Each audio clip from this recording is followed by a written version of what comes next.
Hello dear students, ये आपकी शिक्षा शास्त्र विषय की क्लास है। यहाँ पर देख लीजिए, शिक्षा शास्त्र विषय की कक्षा है ये, और प्रश्न पत्र हम पढ़ रहे हैं द्वितीय प्रश्न पत्र, और कक्षा आपकी है बीए द्वितीय वर्ष। It means BA second year education paper number 2। Okay, आज से हम लोग एक नया टॉपिक स्टार्ट कर रहे हैं, प्रकृतिवाद। उसका पार्ट 1 है और लेक्चर नंबर 15 है। इसके पहले 14 लेक्चर्स कंप्लीट हो चुके हैं, अर्थात 14 क्लासेस आपकी हो चुकी हैं। इस पेपर सेकंड की 14 क्लासेस हो गई हैं।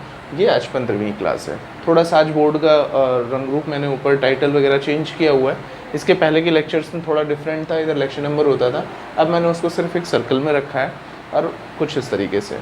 ठीक है, ये आपके लिए आज की इन्फॉर्मेशन थी, और आज का हमारा टॉपिक है प्रकृतिवाद। ठीक, इसके पहले के लेक्चर में हम लोगों ने सीख लिया था आदर्शवाद के बारे में। ठीक है, इसके पहले के लेक्चर में हम लोग आदर्शवाद के बारे में पढ़ चुके हैं। आज के लेक्चर में हमको क्या पढ़ना है, आज की क्लास में हम क्या पढ़ेंगे, प्रकृतिवाद।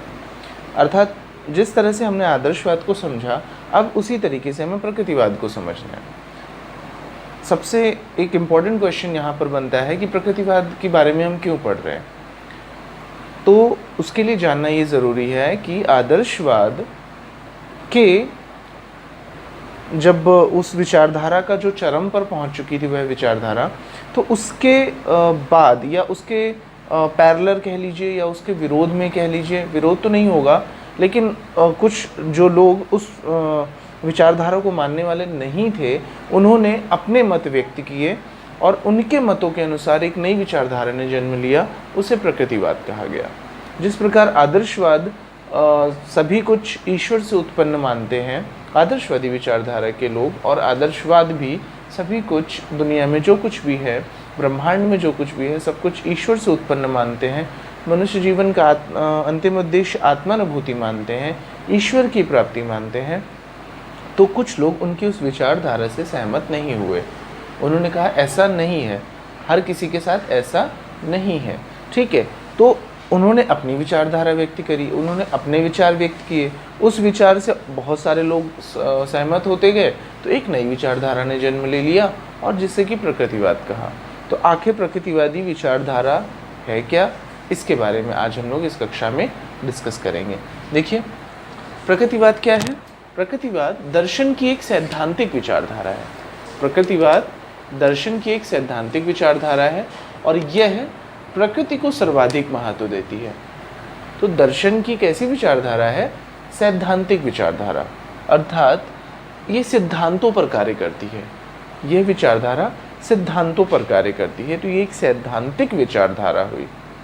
ठीक है, और यह क्या करती है, यह प्रकृति को सर्वाधिक महत्व देती है। अर्थात इन सबसे ज़्यादा महत्व किसे देती है, प्रकृति को।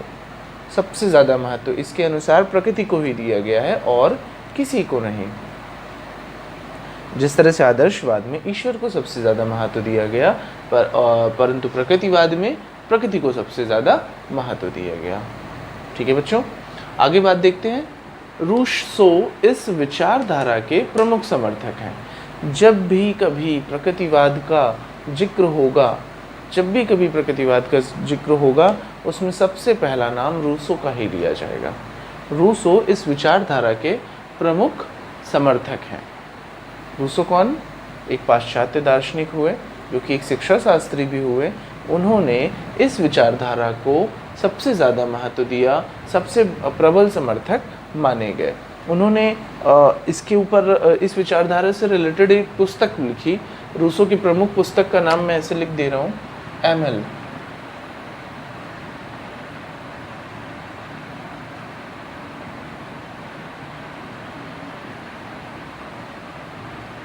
ठीक, एमएल, ये रूसो की बहुत ही प्रसिद्ध रचना है, ये पुस्तक है।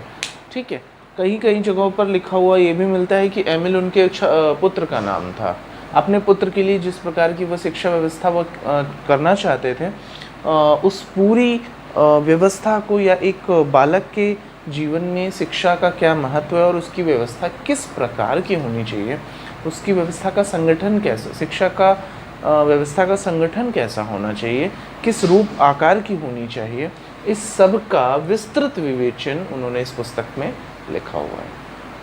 तो एग्जाम पॉइंट ऑफ व्यू से यहाँ से 2 से 3 प्रश्न बनते हैं कि प्रकृतिवाद कैसी विचारधारा है, तो एक सैद्धांतिक विचारधारा है। प्रकृतिवाद सर्वाधिक महत्व किससे देती है, ईश्वर को, संसार को, प्रकृति को, या इनमें से सभी। 4 ऑप्शंस, आपका ये ऑब्जेक्टिव पेपर है तो इस तरीके से क्वेश्चंस बन सकते हैं। प्रकृतिवाद सबसे अधिक किसे महत्व देती है, ऑप्शन 1 ईश्वर, नंबर 2 प्रकृति, नंबर 3 पूरे ब्रह्मांड को, और नंबर 4 इनमें से सभी। ठीक है, तो यहाँ पर आपको प्रकृति के साथ जाना होगा, प्रकृति पर आपको ऑप्शन देना होगा, क्योंकि साफ साफ है कि यह प्रकृति को सर्वाधिक महत्व देती है। नेक्स्ट क्वेश्चन बनता है, एमिल किसकी रचना है, रूसो की। एमिल किस विचारधारा की से रिलेटेड रचना है, प्रकृतिवाद। विचारधारा के प्रमुख समर्थक रूसो रहे। तो कई सारे क्वेश्चंस बन जाते हैं।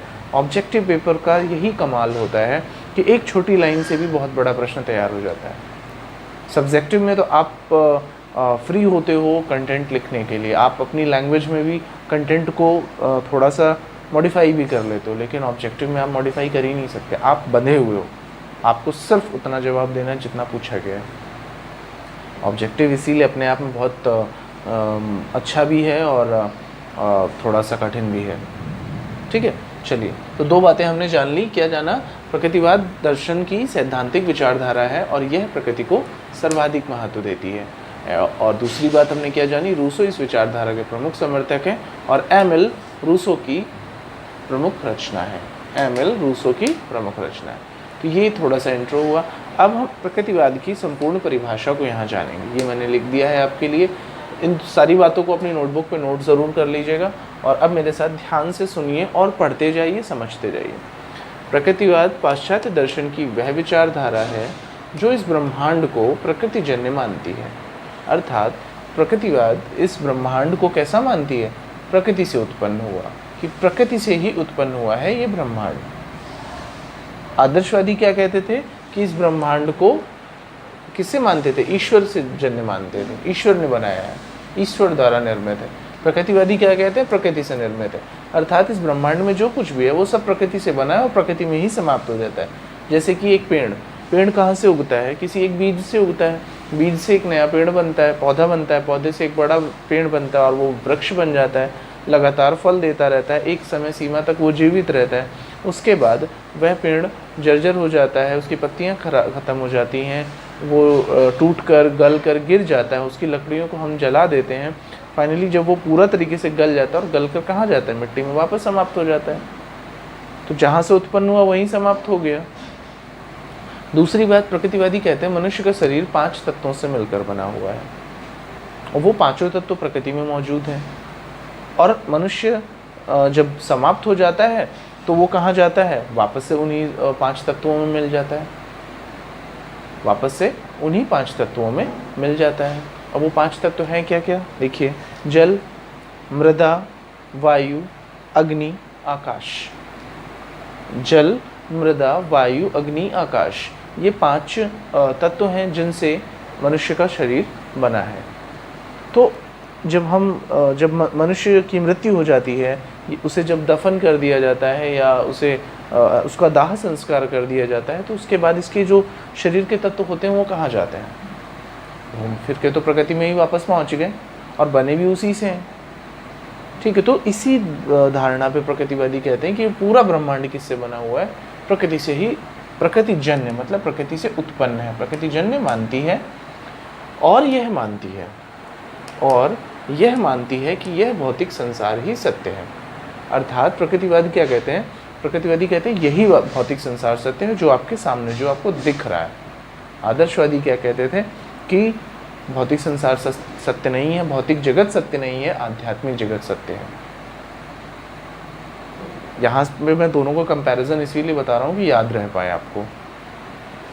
यह मानती है कि भौतिक संसार सत्य है और इसके अतिरिक्त कोई आध्यात्मिक संसार नहीं है। बिल्कुल उल्टी बात लिखी है। आदर्शवादी कहते थे आध्यात्मिक संसार सत्य, भौतिक संसार सत्य नहीं है, और प्रकृतिवादी बोलते हैं कि भौतिक संसार सत्य है, इसके अतिरिक्त कोई आध्यात्मिक संसार नहीं है।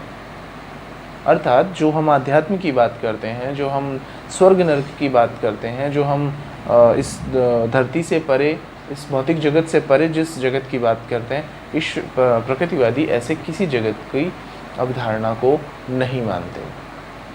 ठीक है, तभी इन्होंने कहा है, या प्रकृतिवादी विचारधारा कहती है कि यह मानती है कि यह भौतिक संसार सत्य है, इसके अतिरिक्त कोई आध्यात्मिक संसार नहीं है।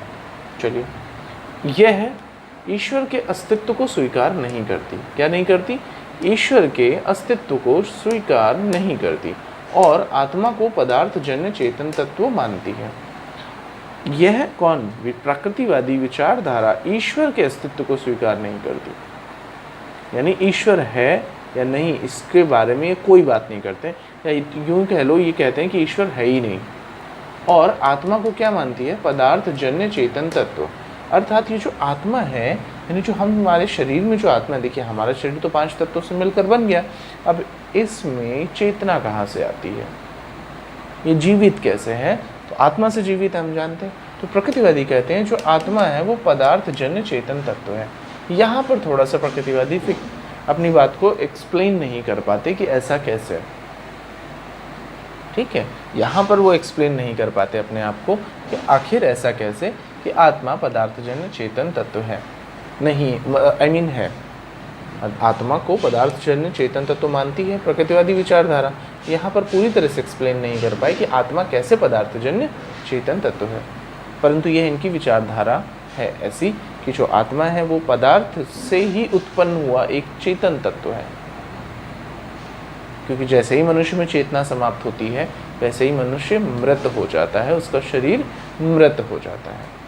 ठीक है, चलिए आगे देखते हैं। और यह प्रतिपादन करती है कि मनुष्य जीवन का अंतिम उद्देश्य सुखपूर्वक जीना है। देखो, आदर्शवादियों ने क्या कहा था कि वह प्रतिपादन करते थे कि अंतिम उद्देश्य आत्मानुभूति करना है या ईश्वर की प्राप्ति है। उन्होंने कहा था मनुष्य जीवन का अंतिम उद्देश्य आत्मानुभूति करना है या फिर ईश्वर की प्राप्ति है, और प्रकृतिवादी कहते हैं अंतिम उद्देश्य सुखपूर्वक जीना है। देखिए, कोई भी व्यक्ति दुखी रहकर जीना नहीं चाहता, उसी प्रकार प्रकृतिवादी भी कहते हैं कि मनुष्य जीवन का अंतिम उद्देश्य सुखपूर्वक जीना है, अर्थात सुखी संपन्न रहकर ही जीना है। परंतु एक साथ में शर्त ये भी है, शर्त ये है कि सुखपूर्वक जीने के लिए, सुखपूर्वक जीना है जो कि प्राकृतिक जीवन जीने द्वारा प्राप्त किया जा सकता है। जो कि कैसे प्राप्त कर सकते हैं? प्राकृतिक जीवन जीने के द्वारा, यानी कि जब प्राकृतिक जीवन आप जिएंगे तभी आप सुखपूर्वक जी पाएंगे। बहुत इम्पॉर्टेंट लाइन है जो कि आज भी हमारी लाइफ में फिट होती है। आज भी इसकी प्रासंगिकता है इस लाइन की, यहाँ से इस जगह से मैं भी एक्सप्लेन करूँगा, ध्यान से बस सुनिए। मनुष्य जीवन का अंतिम उद्देश्य सुखपूर्वक जीना है, क्योंकि कोई दुखी नहीं रहना चाहता। मनुष्य जीवन का अंतिम उद्देश्य सुखपूर्वक जीना है, जो कि प्राकृतिक जीवन जीने के द्वारा प्राप्त किया जा सकता है। किसके द्वारा? प्राकृतिक जीवन जीने के द्वारा। देखो, हम में से कोई भी दुखी नहीं रहना चाहता। सबसे पहली बात, दुख बहुत प्रकार के होते हैं, हमको होते ही है, चाहे हम कितना भी चाहें कि हम सुखपूर्वक जिएं, लेकिन नहीं, दुख तो होने ही है। अब ये मेरी बात समझो कि अंतिम उद्देश्य सुखपूर्वक जीना है और जो कि प्राकृतिक जीवन जीने द्वारा प्राप्त किया जा सकता है, अर्थात हम अपनी लाइफ स्टाइल को ऐसा बनाएं, ऐसा रखें कि जिस प्रकार से प्रकृति चलना चाहती है। जैसे प्राकृतिक जीवन जीने के अनुसार सुबह उठने का समय प्रकृति के अनुसार क्या होना चाहिए? चिड़ियों की चहक के साथ में, सूर्य की पहली किरण के साथ में हमें जग जाना चाहिए। एक नित्य समय पर योग, व्यायाम, एक्सरसाइज, कुछ भी जो भी आप कर सकते हो वो ज़रूर है करना। साथ ही साथ समय के अनुसार, मौसम के अनुसार अपने खाद्य पदार्थों को लेना, खाद्य पदार्थों में उन्हीं चीज़ों को शामिल करना जो समय के अनुसार उपलब्ध हैं, मौसम के अनुसार जिन्हें खाया जाना चाहिए, यानी प्रकृति के अनुसार। गर्मी के मौसम में उस तरीके की चीज़ें, सर्दी के मौसम में वैसी चीज़ें। ठीक है, मैं उतना डीप नहीं जाऊँगा, बस मैं ऊपर बता रहा हूँ आपको।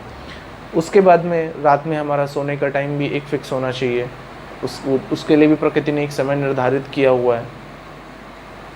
तो प्रकृति ने जो कुछ निर्धारित किया है, अगर आप प्रकृति के निर्धारित किए हुए नियमों के अनुसार चलेंगे प्रकृति के अनुसार, निर्धारित किए हुए नियमों के अनुसार आप चलेंगे तो आप कभी दुखी नहीं रहेंगे। क्योंकि सबसे पहली बात, जब प्रकृति के नियमों के अनुसार आप चलेंगे तो आपका शरीर स्वस्थ रहेगा, और स्वस्थ शरीर में ही स्वस्थ मन का विकास होता है। तो जब स्वस्थ शरीर रहेगा, जब स्वस्थ, उसके साथ साथ मन हमारा स्वस्थ रहेगा, तो हम जो भी कार्य करेंगे वो अच्छे कार्य करेंगे। मन हमारा स्वस्थ रहेगा तो हमारे सोच, हमारे विचार, हमारी नैतिकता, जो भी विचार हमारे मस्तिष्क में आएंगे, मन में आएंगे, वो सब अच्छे होंगे। और ये सिर्फ हमारी बात नहीं, अगर इस बात को, या प्राकृतिक जीवन जीने की बात को, इस ब्रह्मांड का प्रत्येक मनुष्य इसे एक्सेप्ट कर ले तो सभी का शरीर स्वस्थ हो जाएगा, सभी का मन स्वस्थ हो जाएगा, मन से सारे बुरे विचार निकल जाएंगे, लोगों के सभी के मनों में अच्छे विचार आएंगे। तो जो हर तरफ विभिन्न प्रकार के व्यभिचार एवं गलत चीज़ें फैलती चली जा रही हैं, जो मनुष्य के दुख का कारण है, वो समाप्त हो जाएंगी। तो प्रकृतिवादी विचारधारा से मैं इस पॉइंट पर सबसे ज़्यादा सहमत हूँ। पर्सनली मैं सबसे ज़्यादा सहमत हूँ। आपका अपना स्वयं का विचार क्या है वो तो आप खुद एक्सप्लेन भी कर सकते हैं और समझ कर भी एक्सप्लेन कर सकते हैं। एटलीस्ट ग्रेजुएशन में आ चुके हैं, इतनी अकल तो आ ही गई है। और ज़रूर करिए, अपने विचार ज़रूर व्यक्त करिए, अपनी नोटबुक में लिखिए, जिससे कि आपको कभी किसी के सामने बोलना पड़े, किसी को समझाना पड़े तो आप समझा पाएँ। ठीक है, तो यहाँ से बात हमने क्या समझ ली कि प्रकृतिवादी कैसी विचारधारा है? एक सैद्धांतिक विचारधारा है जो कि प्रकृति को सर्वाधिक महत्व देती है, और बाकी सारी बातें इसमें लिखी हैं कि ये प्रकृतिवादी कहते हैं कि भौतिक संसार सत्य नहीं है, आध्यात्मिक संसार सत्य है। प्रकृतिवादी मानते हैं कि भौतिक संसार सत्य है, आध्यात्मिक संसार सत्य नहीं है, और ये ईश्वर के अस्तित्व को स्वीकार नहीं करते।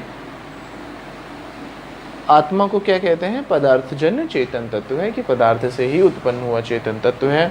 और मनुष्य जीवन का अंतिम उद्देश्य क्या कहते हैं? सुखपूर्वक जीना है, जो कि मनुष्य प्राकृतिक जीवन जीने के द्वारा प्राप्त कर सकता है। ठीक है छात्रों, तो आज की कक्षा में मैं आपको यहीं तक रखूँगा। इस टॉपिक को अच्छे से समझिए, पुस्तक से पढ़िए, इसके बारे में खुद के नोट्स लिखिए, और अगली कक्षा में प्रकृतिवाद पार्ट 2 पढ़ेंगे हम लोग। तब तक के लिए धन्यवाद।